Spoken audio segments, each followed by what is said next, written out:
Good day to everybody. שיעור נשמתם של הקדושים והטהורים. The parashat tells us, ראה אנוכי נותן לפניכם היום ברכה וקללה. את הברכה אשר תשמעו למצוות השם אלוקיכם, אשר אנוכי מצווה אתכם, והקללה אם לא תשמעו למצוות השם אלוקיכם וסרתם מן הדרך וכו'. But look, I am giving you today the blessing and the curse. The blessing if you listen to God, and the curse if you don't. Now, I want to understand. If the Torah wants to tell us this thing, why do we need this two words, bracha or klala, the blessing and the curse? Because I can read it very simple. Re'eh anochi noten lefechem. Look, I'm putting in front of you the blessing, et habracha asher tishmu, if you listen to God. Blah blah, so sorry, not blah blah. Hashem Elokechem asher anochi mitzvah etchem hayom. And then, vehaklala, and the curse, if you don't listen to God, if you don't listen to the mitzvahs. So why do I need the title, bracha uklala? And the Torah doesn't just give us words for no meaning. So also, bracha uklala is like a blessing and a curse. What a blessing and a curse? The same thing is a blessing and a curse? How can it be? So the Torah explains to us, yes, the same thing can be a blessing and can be a curse. If you go in the way of God, it's a blessing. If you go if you're not going the way of God, it's a curse. What does it mean? For example, to understand, we a lot of times don't know what is a blessing and what is a curse.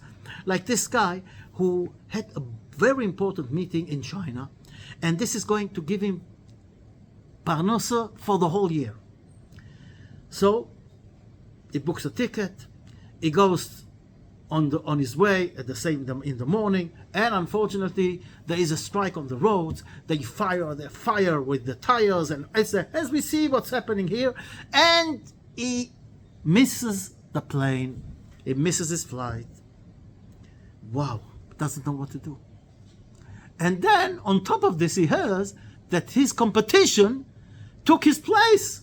He was in the waiting list, he took his place on the plane. Wow, what a curse! And the guy, his competition who went on the plane, thinks, wow, what a blessing. I took his place. I'm going to get this deal. Why? An hour later, an announcement in the radio, the plane went down. So, what is the blessing and what is the curse? This guy who thought that this is the worst thing that can happen to him, what a curse. It was a blessing. God saved him.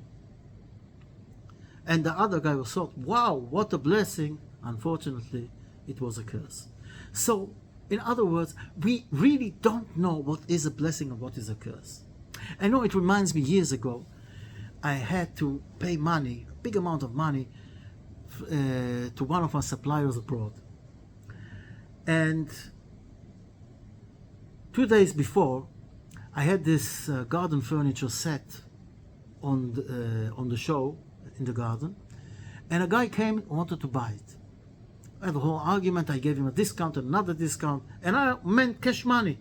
And then he says, I'm going to pay you in 4 payments. He says, I'm talking about cash money. What do you mean 4 payments? He says, no, that's what I can. You know, when you make a deal and you think you've got it, so he says, okay, give me 4 checks, whatever. And I'm thinking, I'm going home and I'm thinking, what did I do? This is not a good deal. I gave him a special discount. He paid me in payments. I'm not getting anything on this deal. I'm losing money. Next morning, the same guy came, says, I was talking with my wife. She said, it's not enough. I need at least 6-7 checks, payments. He says, what? He says, no problem. I cannot give you any more. Take your checks back. Let's cancel the deal. And I was, wow, Baruch Hashem. But inside it says, okay, I lost the deal. The same morning that I'm telling you, I'm going to work and driving, telling to God, like, God, I did my share. I gave the shiur that I normally give. I prayed, I did. Now, I have to pay this big amount of money. I haven't got it today. I'm coming. And a few hours later, comes a guy in, and he wants this set, the set we're talking about. And this time, I didn't give any discount. Full price. And then it tells me, I see you have also office furniture. You have visitor chairs? I need good visitor chairs. So I had those very expensive visitor chairs. I go to the warehouse and I see, I've got 20. She says, okay, I'm taking them. That's all you've got? I've got them. I'm thinking to myself in the head, why didn't I have 40, 50? At 20, we're talking about big money. And then he gives you this credit card. And in those days, this is a lot of money. Normally, a credit card, you cannot pay it with a credit card like this. You need a special insurance, or you need a special permission from the bank and issue. I'm putting the card in the machine, but goes by, no problem. Now this guy goes home, he's got nothing. The old stuff is with me. I don't know him, he doesn't know me, and he left a big amount of money, and it was exactly almost the same as the amount of money that I had to pay to my supplier abroad. Unbelievable. So you think, wow, what did I do? And God works everything that is going to give. You go in the way of God. So the same morning, I did what I did. I know I had to pay the money. I didn't get the money. It was worrying me, but I did what I did. I went in the way of the Torah. I gave my shiur like nothing happened. And God rewarded me. He gave me the tools to worship Him more. That's the love of God. And that's not the end of the story, because it goes on. Half a year later, this guy phones me and he wants to sell me back the chairs. He says, I don't use them. They're still in the box. He says, I cannot pay. But no, I don't want the full price. You give me whatever you think. I gave him less than half price on the. And when we came to take them, they were still in the boxes. New chairs. Nobody touched them. So I sold them again. This is God. What do we know? Says, here, look, I'm putting in front of you the blessing and the curse. The blessing, if you go in the way of God. The curse, if you don't go in the way of God. And even if you think it's a blessing, sometimes it's not. And if you think, wow, what a curse. No. If you go in the way of God, there is no curse. It's all good. And re'eh, what is re'eh? Look, normally it's shma, listen. What is re'eh? Re'iyah, if you take the word, it's like yir'ah, the fear of God. Of course, we're not talking about the fear of God. Yir'at Hashem doesn't mean fear of God is going to hit me, going to punish me. We have a relationship of love. And the fear is that if we don't go in the right way, like when you love somebody, you want to do what he loves. And you don't do something that is going to, let's say, damage the relationship.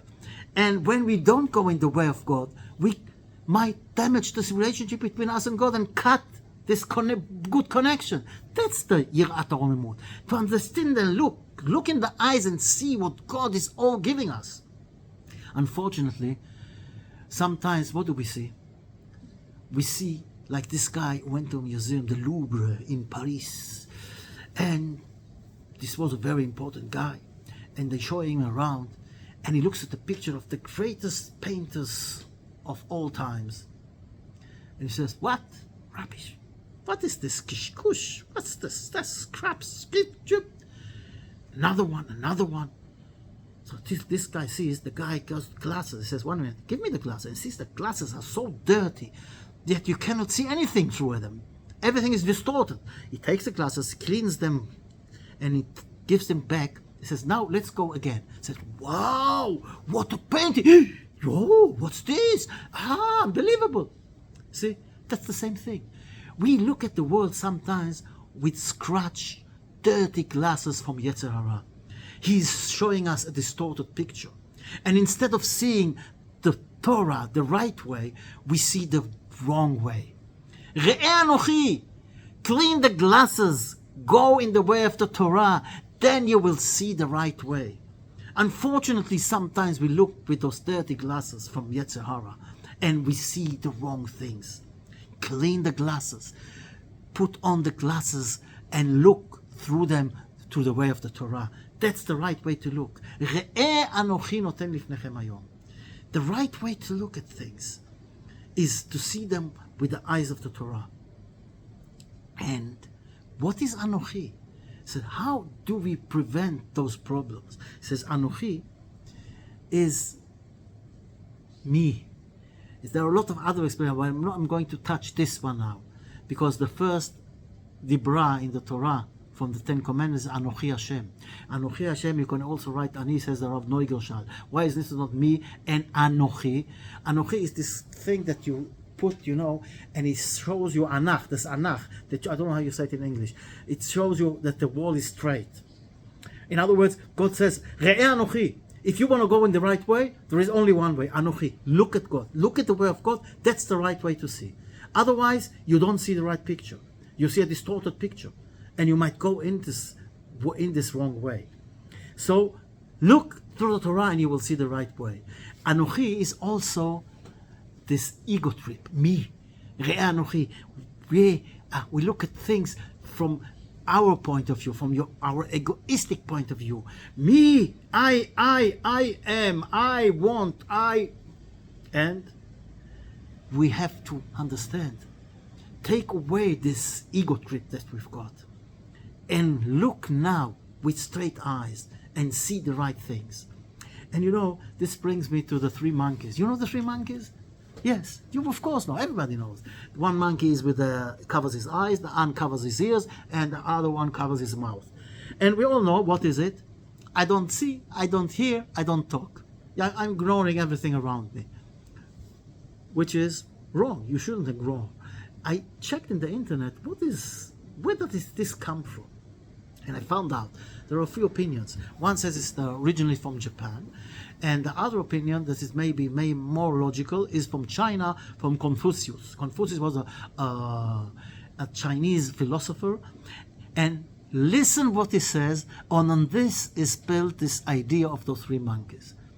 Don't see bad, don't talk bad, and don't hear bad. Unbelievable. What a big lesson for us. The three monkeys. Look at them with the right eye.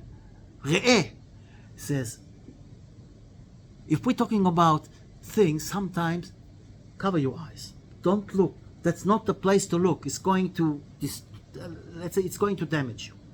And of course, there are things you shouldn't hear. Lashon hara, for example. Don't hear. Shut your ears. And, of course, shut your mouth and don't talk Lashon hara. But from the other side, don't ignore things like the three monkeys with this meaning. But yes, you open your eyes to see the good. That's the right way. Because God gave you the eyes, the ears, and the mouth to use them. But use them in the right way. So I open my eyes and see the good in people. To increase love. Even if it doesn't think like me.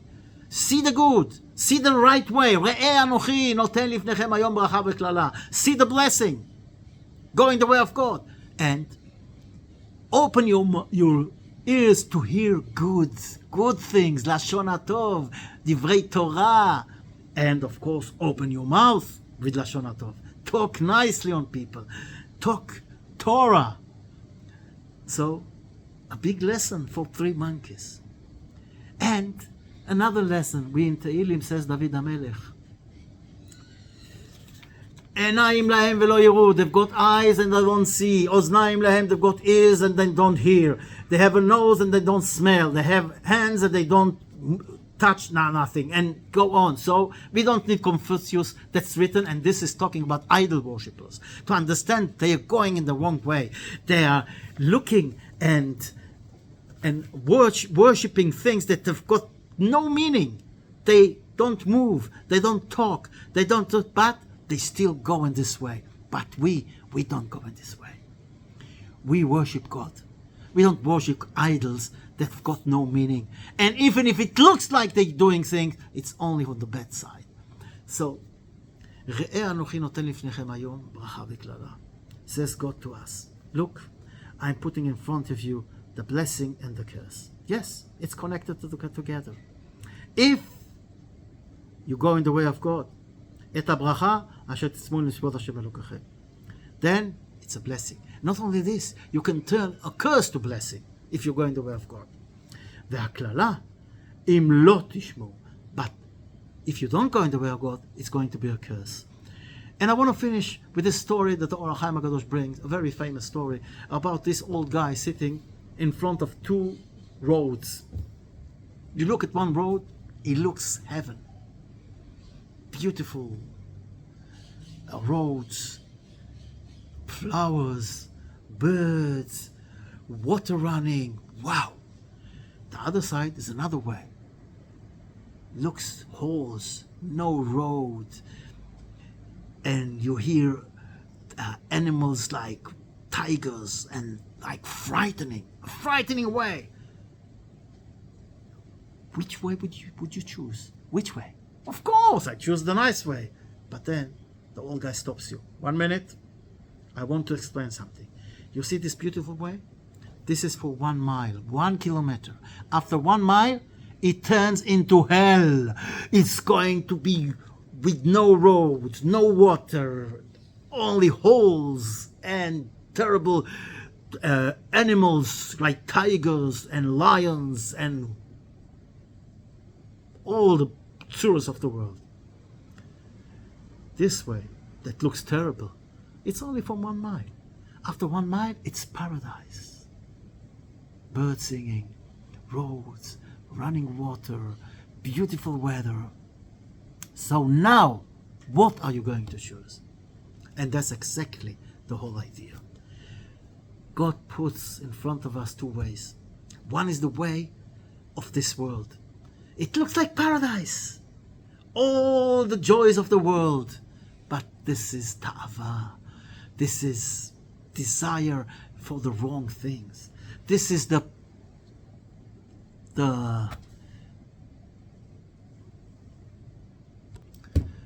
glasses of Yetzer Hara showing us the wrong picture. And it shows us, here, look what joys. Why do you want to be like this Jew, Meshichi, how they call us? And he has to wake up in the morning to go to daven. He has to eat tefillin, he has to eat kosher, so many things.